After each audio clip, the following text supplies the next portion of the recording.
So did those. It's probably a good practice to do anyway. Those top ones really need to be done, but I think I almost need to pull the dash to get in there to be able to do those. This is not enough room to work.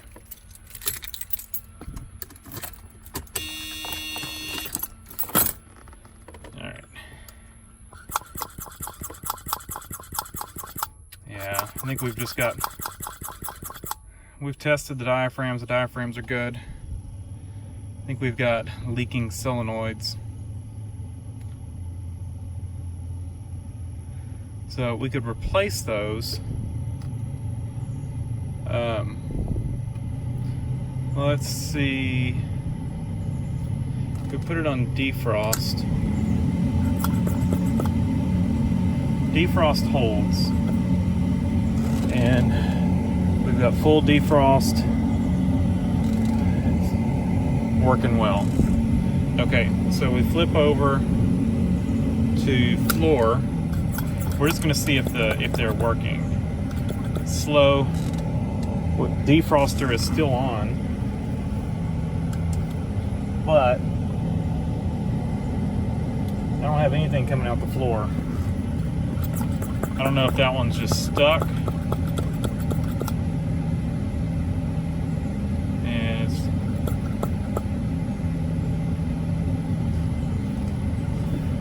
I mean, this stuff hasn't operated in a long time, but I got nothing coming out the floor vent.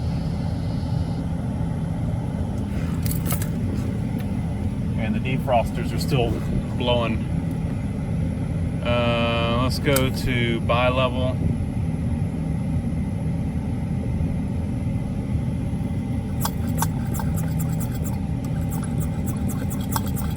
And I can't even pump it up. And we tested all these diaphragms.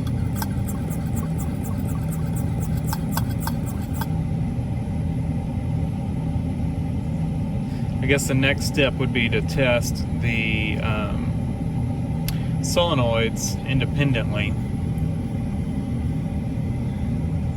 But like I said, I don't know that I can get in there to do that. But yeah, it just will not pump up. And let's unplug number 3 is still unplugged. So I have a feeling number 1 is okay. That's because that's the defrost. Number 1 is the defroster. 2 is the floor vent. And since floor vents don't seem to be working anyway, and that's not to say that this thing may not be, that solenoid may just not work at all. Alright, so we hold with only number 1. Number 1 is a good solenoid. We put it in defrost mode, and from what I can tell, it seems to work like it should. So let's plug number 3 in, and it's leaking pretty quick, but we know that that diaphragm was holding, and so it's got to be the solenoid itself that is leaking. So we would have to see if we could replace that solenoid. Maybe one from the parts car. We'll plug in number 2, and it's leaking fast as well. So let's unplug number 2. And so we've just got number 1 plugged in.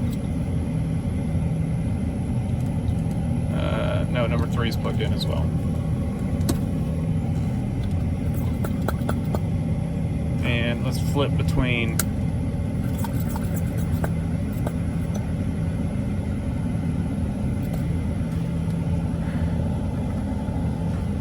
trying to feel the floor vents. Yeah, they just do not. It is not coming out the floor vents.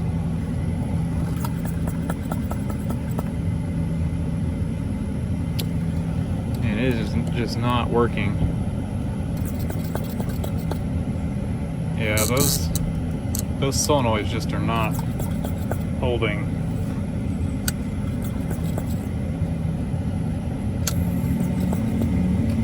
They hold in defrost mode.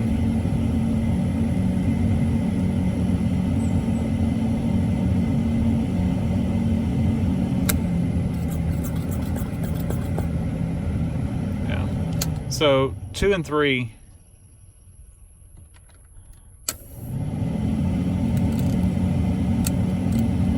Let's try. Let's make sure. We should hear solenoid 1 click. I don't hear it click.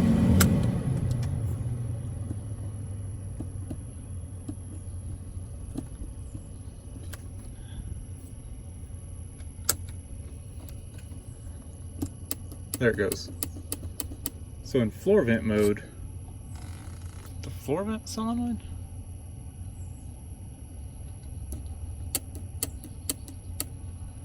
Huh. It clicks in that mode. And it's not holding.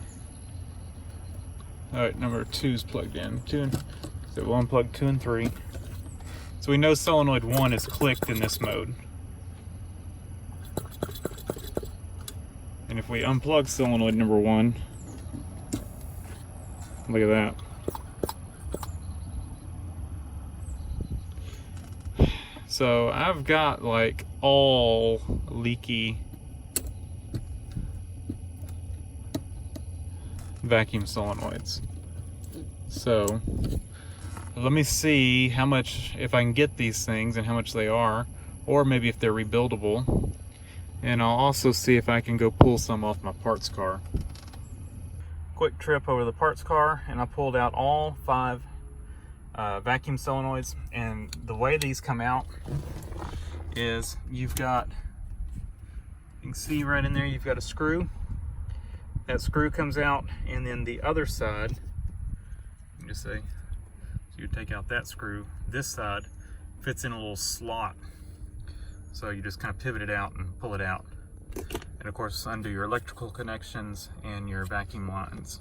So I'm going to, one by one, I'm just gonna unplug one of these, and I'm gonna go through and plug each solenoid in and test to see each of my ones off the parts car, plug each one in and hook up a supply here and plug off this side and see if they hold vacuum when they're in the on position. So I don't think I'm gonna video that. I might video one of them, and then we'll see if these are good, and probably should go grab a Sharpie and mark each one of them.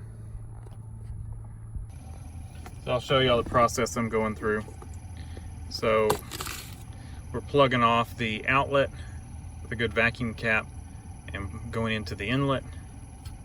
We pump up our vacuum pump. Of course, it's holding right now. And then we go and we plug in our solenoid, which should face this way.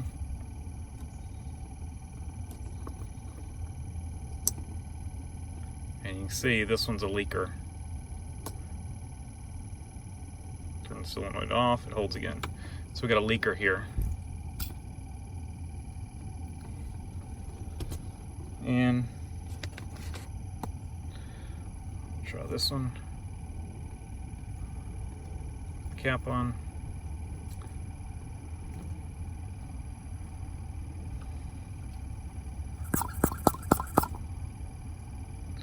We're up to 20.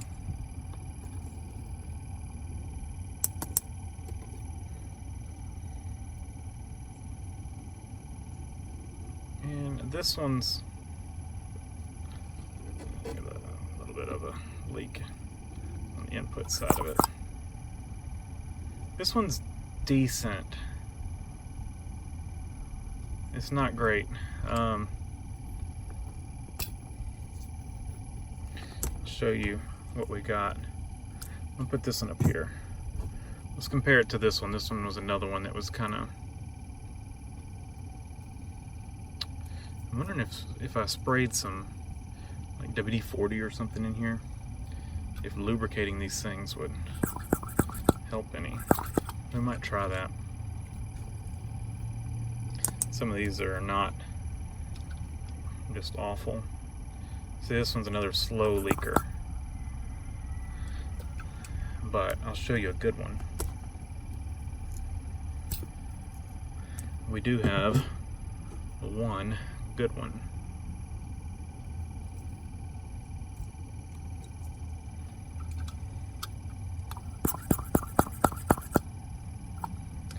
Holding may not be perfect, but see that? It might be slowly creeping down, but it's pretty good. So, one good one, two slow leakers, and two pretty bad ones. So I'm gonna go spray some WD-40 or something in there and just see if that might help them a little bit.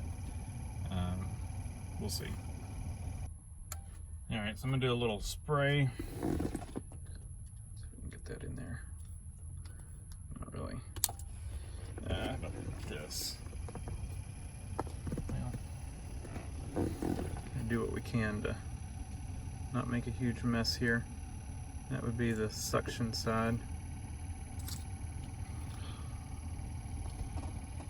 Looks like it kind of sprayed through.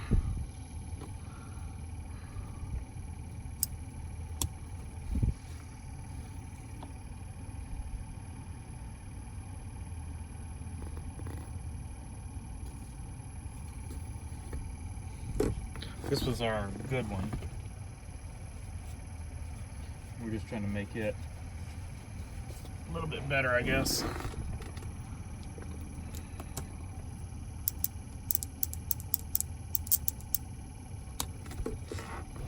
And we'll put the plug on it.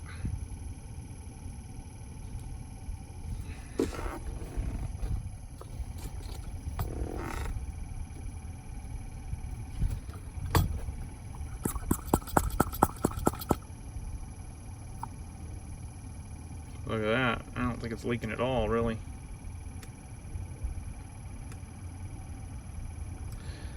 Let's see if we can... So this one's a good one. Think we can get the other ones better? Worth a shot, right? I'm gonna take these out inside though and spray them. This one's got a little bit of bigger port on it. It's still,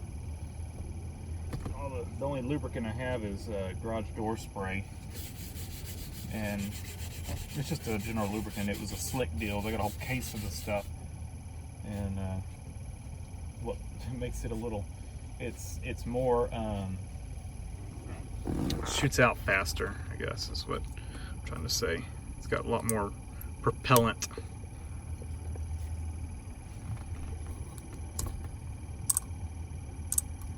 Activate that valve a few times. Let's see. Put this side.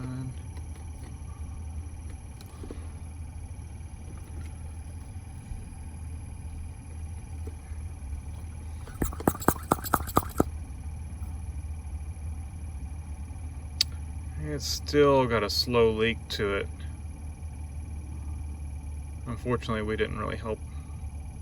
Might have helped it a little bit, but I think if I'm going to go to the trouble of replacing these, I'm going to see how much these things are and see about just buying new ones if they're not too expensive.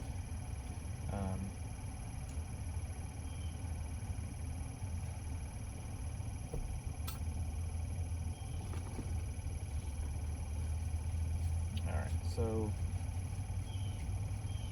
sprayed this one. And who knows, but maybe we'll get a different one that seals. I don't think the ones that were leaking super bad are gonna get any better. But maybe one of these will. Right, we are pumped up and sealed up. And we plug in.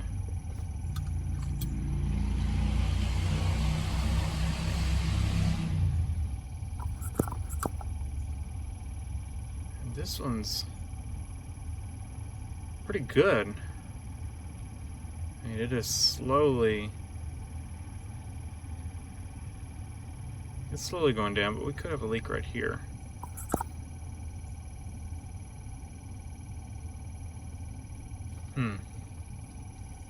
That one's pretty good. I don't know if it's worth putting in there or not, but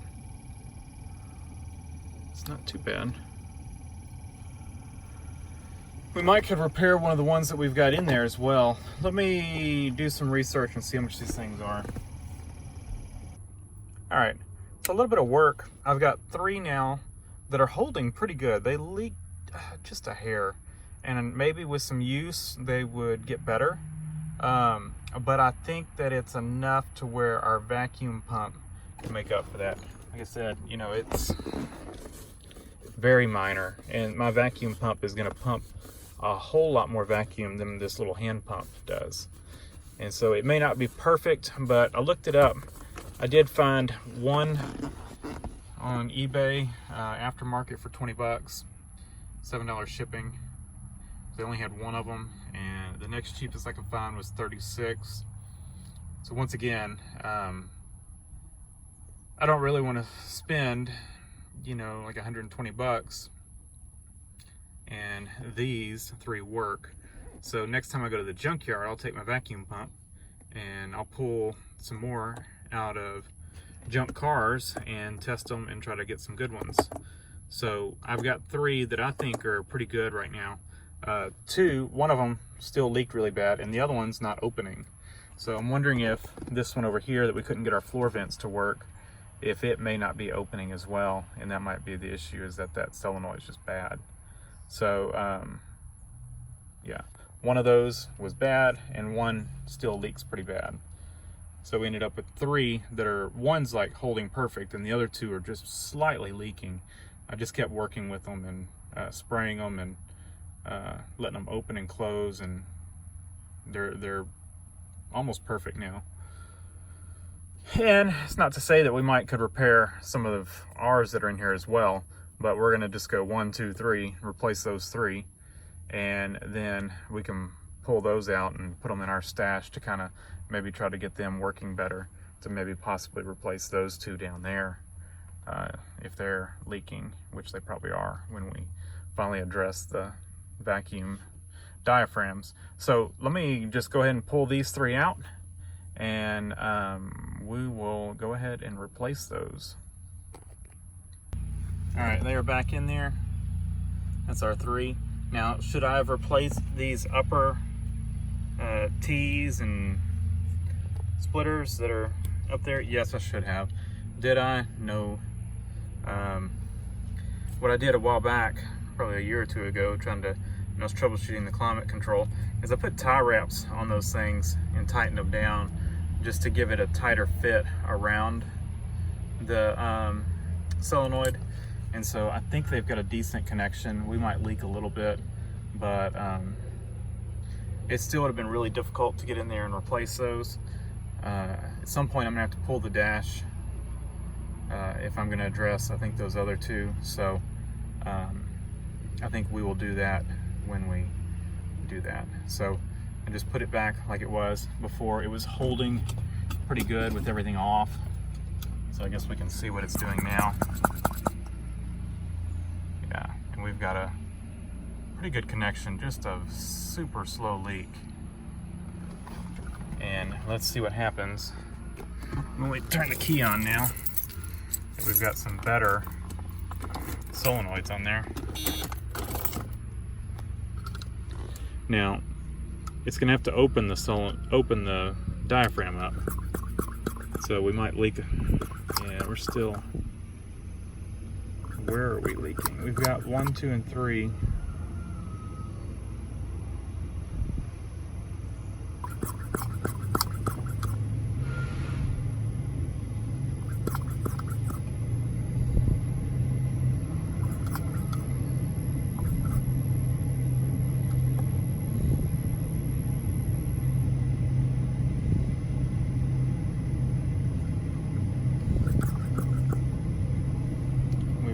on bi-level. Which one's leaking? Look at that. We put it on that one, and it holds.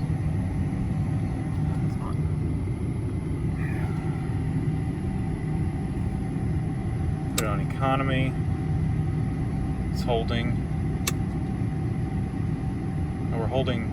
Maybe it just took a little bit to cycle them to get them to hold. Or they're not holding, or something's not holding at a higher vacuum level. Once it leaks down just a little bit, they hold, it looks like. Defrosters, we're holding. Back to bi-level. Yeah, that one. Floor. That one's not holding.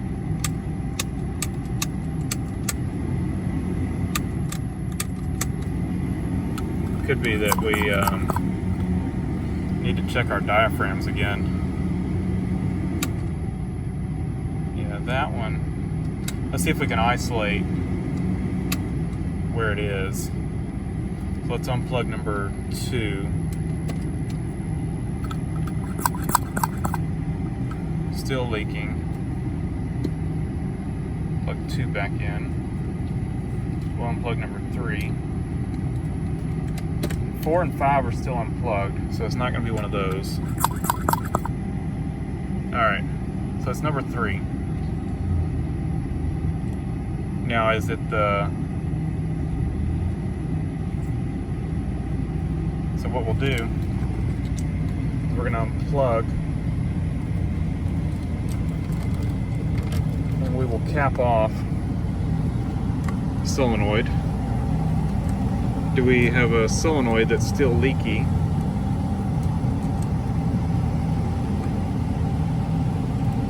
So we've capped off the solenoid.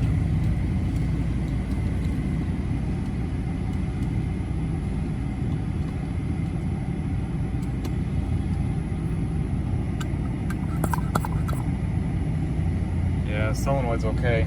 We've got an issue with the diaphragm itself, or the hose on the other end of it, and unfortunately that one is at the end of the, or is under the dash. Let's plug in here, and it may have been when I was messing with it to put this hose on it that it disturbed the other end of it, because this one was holding when we began. That's kind of why I originally had not messed with these ends, because I really didn't just want to disturb these lines too much. So let's put our tester on there, but I think we got an issue on the other end of it, and if I can't get that one working, then I don't know that it's worth hooking the vacuum system up, because I really wanted these center vents.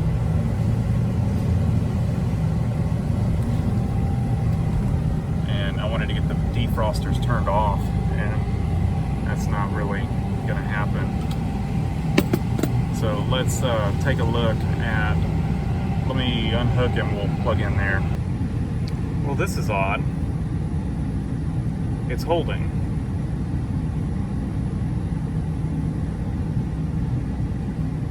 Why would it hold but not? Let me look it up again. Maybe we had a bad connection somewhere. All right, so we are holding now. 20. I don't know, maybe I had a bad connection at the diaphragm itself, or maybe messing with it, it messed with the other end of it. But we are holding. And we got it all back together, and it's working fine. And so hopefully it keeps working. Hopefully those vacuum pods stay working. We'll see. They haven't had any vacuum to them for a while, so they may start leaking. I guess we'll find out. So again, thanks for watching. Leave a comment down below. If you got a link or anything on a a place to get parts to rebuild these vacuum pods, leave it down below. I'd appreciate it.